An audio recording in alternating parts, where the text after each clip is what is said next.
Hello everyone, welcome back to Build With Temi. And today we're going to be talking about something very interesting, how people determine who you are.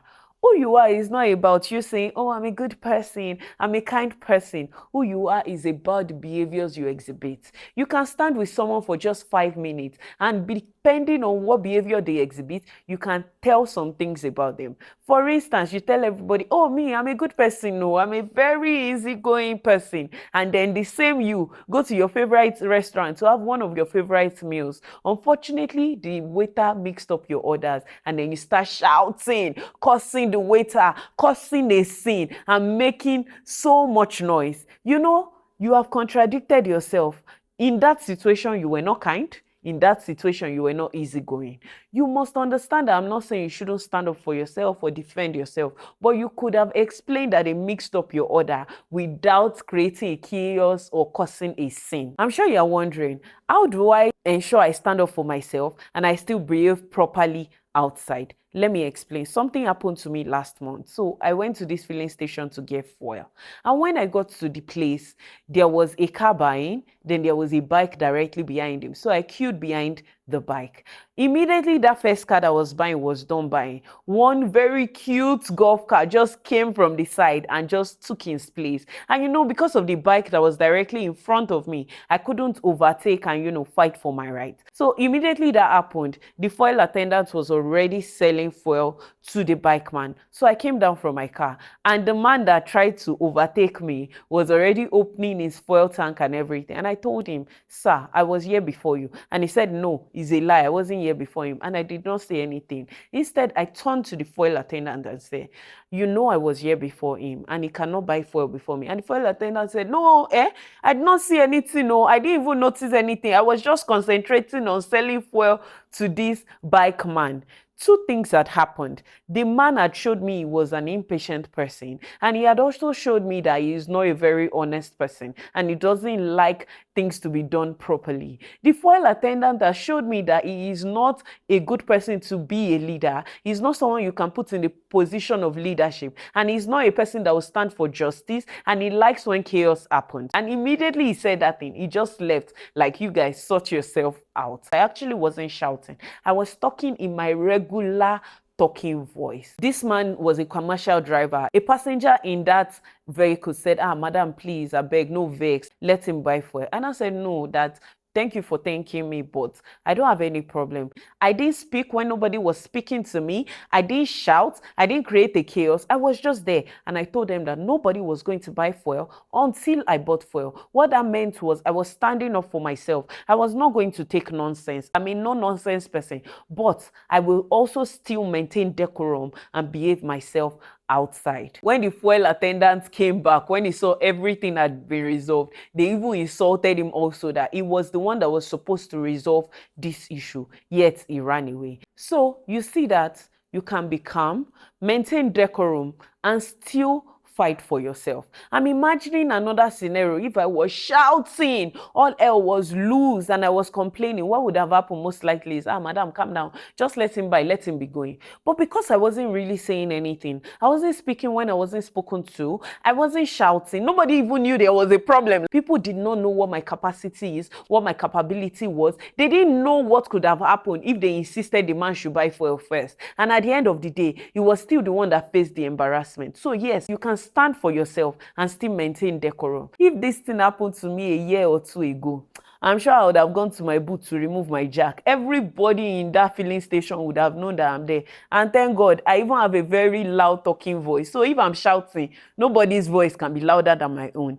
But at the end of the day, I've been working on myself. I've realized that no, that kind of behavior is not good. It's unbecoming of the kind of woman I want to become. So I had to start working hard to drop it, and you too can. This is to let you know that yes, we are all work in progress, and if I can become someone that was so calm, in fact I shocked myself that I was actually so calm, you too, you can become someone that is calm as well. This incident made me think deeply and asking question like, what kind of person do people think you are by the behaviors you exhibit every single day? I know that it's important. People say, oh, dress well, look good, first impressions matter. But what is more important is how you really made them feel in that interaction. And that is what will open or close doors for you. And these things I'm saying should not only guide how you are behaving, it should guide who you choose to follow on social media. It should guide how you choose your friends, how you choose your partner, the person you marry. Don't let emotions cloud your judgment and say, oh, she's such a fine person. Oh, he is such a fine man. No. Ensure that you look at their behaviors. How does this person behave? When they are angry, what do they do? It's not until when someone tells you that I am a witch that you know they have witchcraft tendencies. Some people, it's by the words they say. So now that you know that your behaviors speak louder than your words and they say more about you, it's very important for you to know the signs that someone is badly behaved. And this is to guide you in choosing your friends, your mentors, who you follow on social media, and even your partners. Number one, they are always very selfish people. They will always think about themselves. If you are talking about yourself or you are saying something about you, they will find a way to spin that situation around and still make it about them.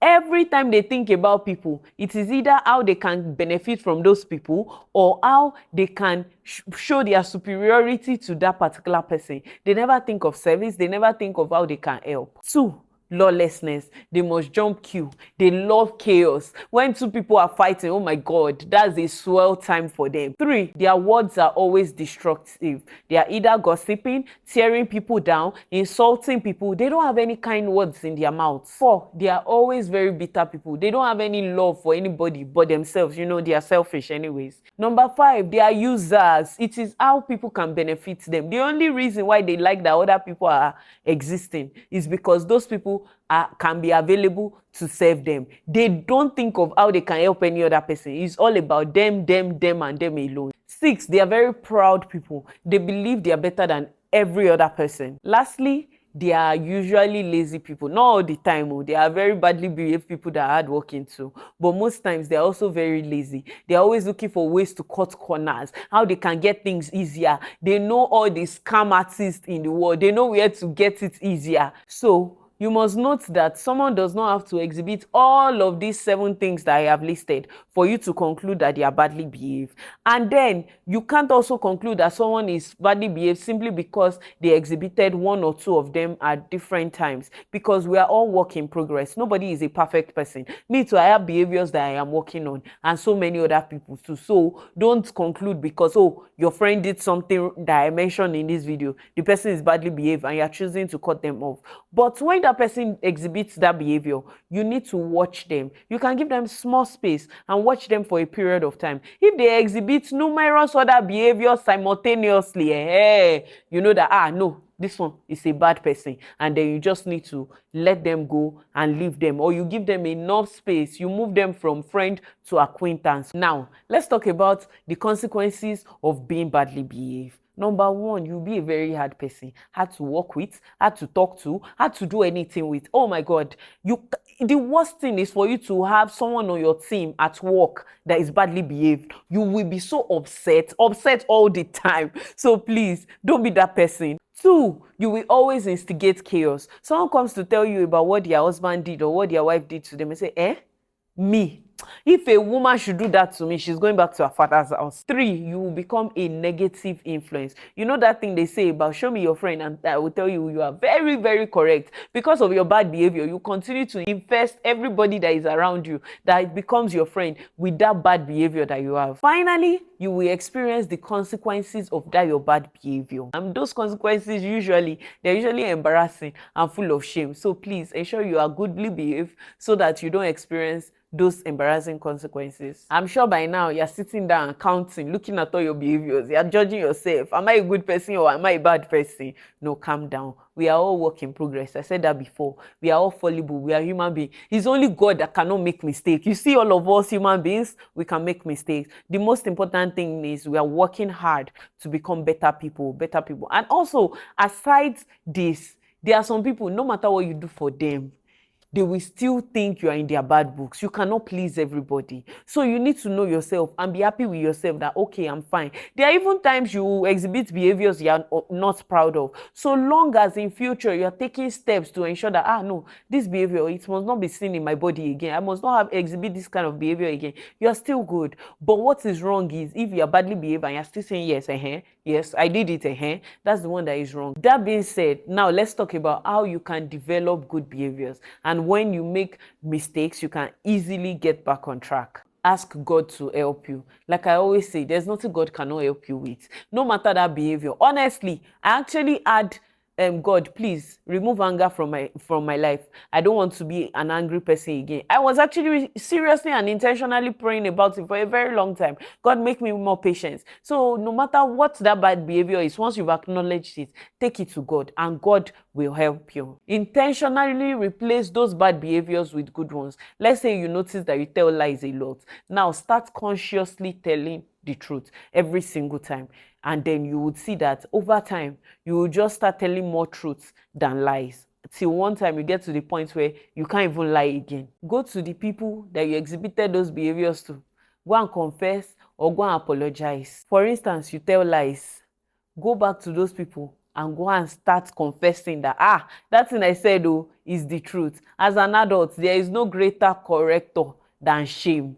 The next time you want to tell a lie after you've done that, your brain will immediately tell you that, you remember that last time that we lied? We had to swallow our pride to go and confess. So your brain will immediately reset and you will know that, no, let me not tell this lie. Let me just say the truth. Finally, every single day you wake up, make the decision to exhibit good behavior. This doesn't mean that once in a while you won't have slips or falls of you making little bad behavior. That day that you've not left your house and someone is saying, where are you? You say, I'm almost there. I'm 5 minutes away, but you're still at home. Little lies like that. Those things can still happen. But every single time you fall, ensure that you get back on track. You acknowledge that, that thing I did was wrong, and make the decision not to do it again. And that's it on this episode of Build with Temi. I'm sure you enjoyed it, you've learned a lot, and you would start making conscious decisions to exhibit good behaviors and create good impressions of yourself